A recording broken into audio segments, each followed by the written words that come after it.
როდესაც ძალაუფლების გადაბარების პროცესი მოვა, რასაკვირველია, საერთაშორისო ინსტიტუტები იქნება ეს თუ აქტორები, შესაძლოა რომ მნიშვნელოვანი როლით დაკავდნენ ამ პროცესში, ეს ყველაფერი დამოკიდებულია იმაზე, ვთქვათ, რა ტიპის პროცესი შეიცვლება ეს რეჟიმი. ოღონდ ის რომ ეს რეჟიმი შესაძლებელია და იქამდე უნდა მივიდეთ, რომ ნებისმიერი დიალოგი შედგეს ძალაუფლების გადაბარებაზე და არა რეჟიმის რომელიმე მანევრში მონაწილეობაზე, რაც აი ამ მოღალატე ირანის და რუსეთის მოკავშირე რეჟიმს ლეგიტიმაცია შესძენს, ეს არის ჩვენთვის ძალიან ნათელი. აბსოლუტურად გამორიცხულია დიალოგი. გაგვარამია თქვა, რომ შარმიშელი ორი არ იქნება. დიალოგი, ძალიან ამიტომაც ვართ ერთად ალიანსში ჩვენ და ნიკა გვარამია, რომ ამ ჭკუაზეა, იმიტომ რომ ჩვენ მიგვაჩნია, რომ ჩვენი ამოცანებიდან უნდა ამოვიდეთ. ჩვენი ამოცანა არ არის რაღაც ოპოზიციაში ყოფნა. ჩვენი ამოცანა არის რეჟიმის ცვლილება, იმიტომ რომ რეჟიმის ცვლილებაზე არის დამოკიდებული გადარჩება თუ არა ამ ქვეყნის დამოუკიდებლობა. და ეს რომ ასეა, ამას მოწმობს სოფლიოში მიმდინარე გეოპოლიტიკური მოვლენები და მათ შორის ისიც, რომ უკრაინა-რუსეთის ომი ადრე თუ გვიან დამთავრდება, ახალი გეოპოლიტიკური საზღვრები გაევლება, ახალი, თქვათ, ინტერესის ზონები დაწესდება და ძალიან მნიშვნელოვანია, რომ საქართველოს არ მართავდეს ის ტოქსიკური აქტივი, რომელიც დღეს ქართული რეჟიმის სახით დააწვა დასავლეთს. ხო, ძალიან მნიშვნელოვანია, რომ ამ დროს ჩვენ ვიყოთ არა ტოქსიკურ აქტივად რაღაც მენიუში, არამედ უნდა ვიყოთ მოლაპარაკების მაგიდასთან და ჩვენით ვწყვეტდეთ ჩვენ ბედს. ამისთვის ჩვენ გვჭირდება ისეთი ხელისუფლება, რომელსაც აქვს რესურსი, რომ შეხვდეს ამერიკის ხელისუფლებას მაღალ დონეზე, შეხვდეს ევროპის დედაქალაქებს და გადაწყვიტოს ამ ქვეყნის ბედი და ამ ქვეყნის ცივილიზაციური არჩევანი, იმიტომ რომ დღეს ჩვენი ბედი რეჟიმის აღიარებით წყდება აშხაბადში და ეს არ არის ჩვენი ისტორიული მისია. ეს არ უნდოდა ჩვენ წინაპრებს, ეს არ უნდოდა არც გორგასალს, ეს არ უნდოდა არც აღმაშენებელს, ეს არ უნდოდა არც ილია ჭავჭავაძეს და ეს არ უნდა არც ქართველ ხალხს. ეს ვართ ქართველი ხალხი, ასეთები ვართ. ჩვენი ადგილი არის ევროპაში, იმიტომ რომ ჩვენ ვართ ბუნებით ევროპელები. ჩვენს ევროპელობას განსაზღვრავს ჩვენი მოწყობაც, მათ შორის ჩვენი მრავალხმიანობაც. მათ შორის ის, რომ ფედერალურები ვიყავით ჩვენ, ხო?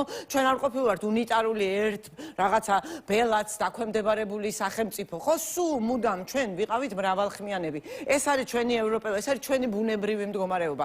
ამიტომ იმისთვის, რომ ჩვენი ბუნება არ დავკარგოთ, ჩვენი იდენტობა არ დავკარგოთ კიდე ერთხელ და მრავალჯერ დიალოგი შესაძლებელია იყოს მხოლოდ ძალაუფლების გადაბარებამდე. იქამდე კი არ აღიარების პოლიტიკით, ანუ ერთი მხრივ პროტესტით, რომელიც რეჟიმს არ აღიარებს, მეორე მხრივ საერთაშორისო წნეხით, ანუ აქციით, სანქციით და მესამე ალტერნატივით, რომელიც ახლა შეიქმნა, ჩვენ აუცილებლად მოვგვდავთ რეჟიმს და მივიყვანთ საქმეს იქამდე.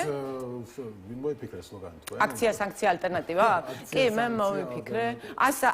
მე დამაწია, მე იმან ეს დიდი ხნის წინ მოვიფიქრე, ერთი წელიწადნახევრის წინ, მაგრამ დამაწია მე იმან, რა ქვია, რაგვარია ეს კაცი უმავიწყდება ეს მივანიშვილის პრეზიდენტი მიხეილ ყაველაშვილი ხო ეს მიხეილ ყაველაშვილმა ასაო იქ გაეროში რო იყვირა რაღაცნაირად შეიძლება ეს რაღაც ისეთი აღმოჩნდეს მისთვის საბედისწერო რომ აქციამ სანქციამ და ალტერნატივამ მოგვდოს მისი პატრონი ხო, ну კი ბატონო, მოდი ახლა განვიხილოთ ეს. ხო, ну სანქციები, მოდი დავიწყოთ სანქციებით. ხო, რამდენად არის ისეთი, როგორიც შეიძლება რამე პრობლემა შეუქმნას დღეს რეჟიმს. ძანძიერი არის ეს სანქციები და ეს სანქციები რომ მნიშვნელოვანია, ამას განაპირობებს ის რატო არიან ისინი ამერიკაში. თქვენ გონიათ საქართველოს ამერიკის სტრატეგიული ურთიერთობის ბედი ანაღლებთ, არა, ივანიშვილისთვის სანქცია უნდათ, რომ მოხსნან. ეხლა ჩვენ შარშან იანვარში ვიყავით ხო, მე და გიგა ტრამპის დონალდ ტრამპის შვილის, ანუ დონალდ ტრამპ ჯუნიორის მიწვევით ვიყავით ძალიან ვიწრო წრის წვეულებაზე, სადაც იყო ყველა სენატორი, სადაც იყო საქართველოს პრეზიდენტი სალომე ზურაბიშვილი,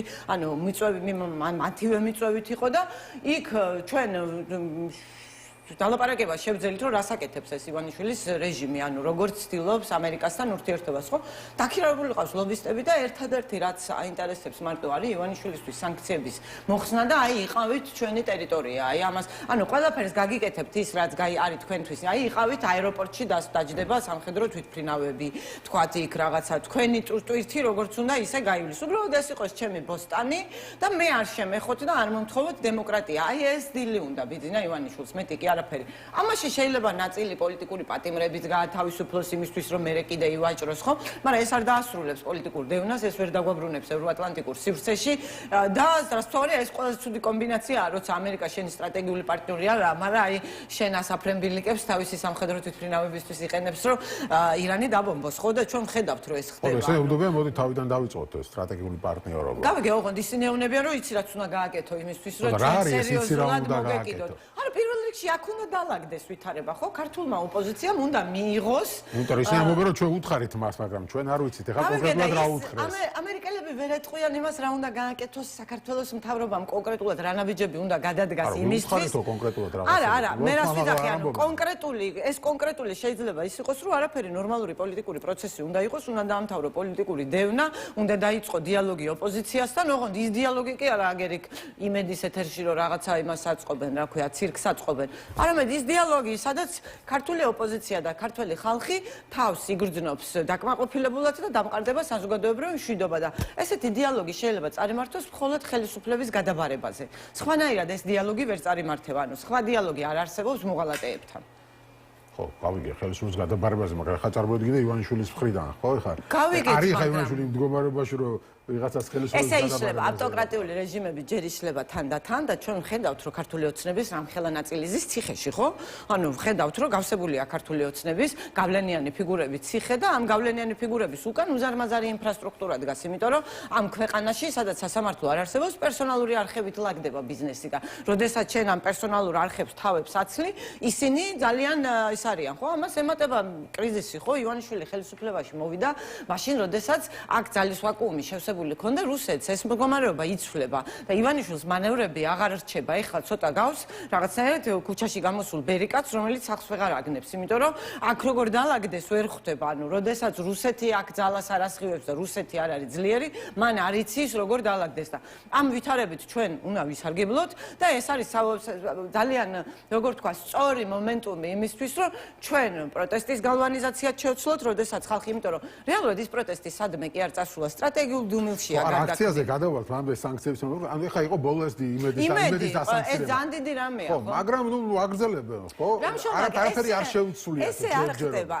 აგება ყურლების თემაზე გადარჩენა მაგალითად. მე გადარჩენა, იმიტომ რომ რეალურად ანუ ამჯერად ეს არის, რომ დასანქცირებული ნავთობი არ შემოდის, ხო? ნედლი ნავთობი შემოდის და აქ გადამუშავება ხდება, მაგრამ ეს თუ ხრელად ჩაითვალა, რამდენი ხანი გადარჩებიან, კაცმა არ იცის, ხო? ეს ყველაფერი ხო ვერ ანუ ერთადერთი რაც მყისიერად შეცვლის მდგომარეობას არის, როდესაც ძალიან ბევრი ხალხი საქართველოში თავის სასიცოცხლო ინტერესს დაინახავს რეჟიმის ცვლილებაში და ამას ჩვენ ყველანი დავინახავთ. დანარჩენი ყველაფერი არის პატარ-პატარა აგური, აი აქეთკენ სიარულში და ძალიან მნიშვნელოვანია, რომ ეს რეალურად ეს პროტესტი, ანუ ეს იმედის და პოზიტივის დასანქცირება არის ძალიან მნიშვნელოვანი, იმიტომ რომ ეს არის აი იმ რუსეთის შევიწროების ტალღის ნაწილი, რასაც ჩვენ დღეს მსოფლიოში ვხედავთ, ანუ რუსეთი